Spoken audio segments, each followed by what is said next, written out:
اگر کوئی شخص تمہاری دعوت کو قبول نہیں کرتا لیکن دعوت دینے والے کو تو اس کا فائدہ ضرور ہوگا. اور دوسرا، مسلسل نصیحت کا عمل اثر انداز ہوتا ہے. روزانہ ایک قطرہ پتھر پہ بھی گرے تو ایک دن پتھر میں بھی سوراخ ہو جاتا ہے. جب آپ تسلسل کے ساتھ محنت کریں گے، لوگوں کے ساتھ ذاتی ربط رکھیں گے اور ان کو خیر دینے کے لیے جذبات سینے میں موجود رکھیں گے، تو کوئی وجہ نہیں ہے کہ وہ آپ کے ساتھ کھڑا نہیں ہوگا.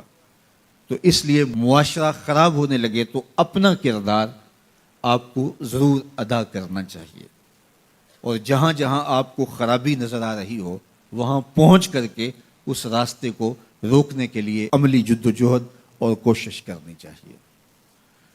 تو یہ ذمہ داری ماں باپ کی بھی ہے کہ وہ اپنی اولاد کو نصیحت کریں، اپنی اولاد کو خیر پر گامزن کرنے کی کوشش کریں، ان کی فکری تربیت کے ساتھ ساتھ ان کی عملی تربیت میں بھی کوشاں رہیں. اگر والدین اپنی ذمہ داری سے دستبردار ہو جائیں تو پھر اولادیں جو ہیں وہ خیر نہیں حاصل کر پاتی. اگر اچھے والدین بھی یہ ذمہ نہ لیں تو ان کی اولادیں بھی خراب ہو جاتی ہیں. اور اگر کوئی شخص کچھ کوتاہیاں بھی رکھتا ہے لیکن اس کی کوشش ہو اور وہ محنت کرے تو وہ اچھے نتائج حاصل کر پاتا ہے.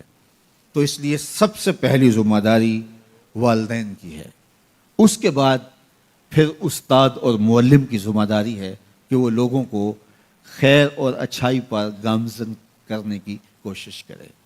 اور پھر اس کے بعد یہ ممبر و محراب کے جو وارثین ہیں، ان کے پاس جب لوگ آتے ہیں، چل کر آتے ہیں، وقت نکال کے آتے ہیں، تو اس وقت کو غنیمت جانیں اور ایک ایک لمحے کی قدر کیجیے تاکہ آنے والے کتنا وقت لے کر آئے ہیں.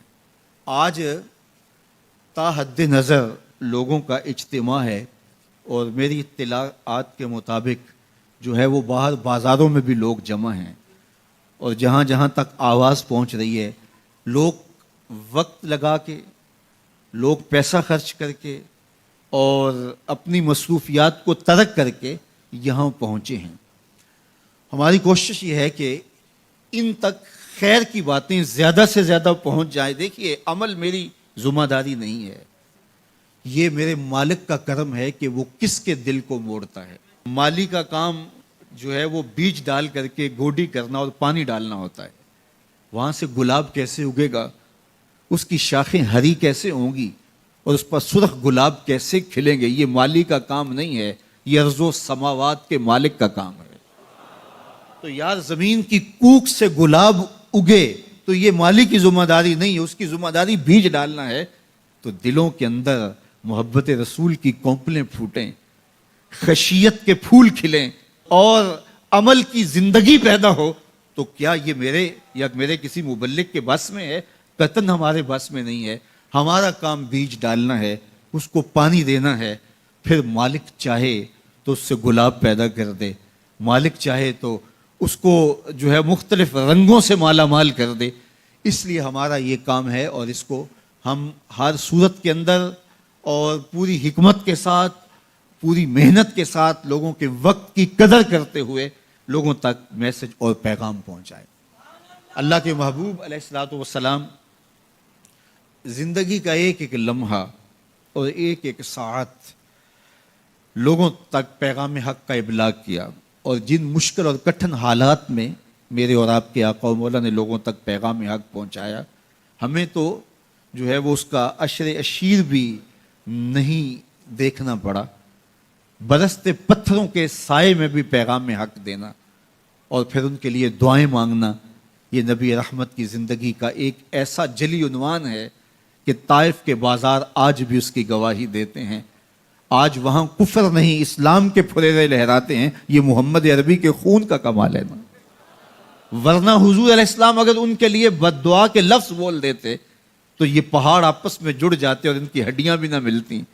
لیکن میرے حضور کے ہاتھ اٹھتے ہیں اور فرماتے ہیں اللہ ان کے لیے ہدایت کے دروازے کھول دے، الہی کرم کر کوثار طائف کے مکینوں پر، الہی پھول برسا دے ان پتھر والی زمینوں پر. تو پتھروں کے جواب میں دعائیں دینا، مشکلیں سہنا، تکلیفیں، آلام، مصیبتیں، راستے کی سختیاں، تلخیاں، لوگوں کے تلخ رویے، سب کچھ گوارا کیا، لیکن لوگوں تک پیغام حق کا ابلاغ کیا۔ لیکن پھر وہ وقت بھی دیکھا کہ لوگ خود کشکول لیے حضور کی دہلیز پہ حاضر ہوئے اور خود جھولی پھیلا کے کہتے ہیں حضور اس میں خیرات ڈال دیجیے۔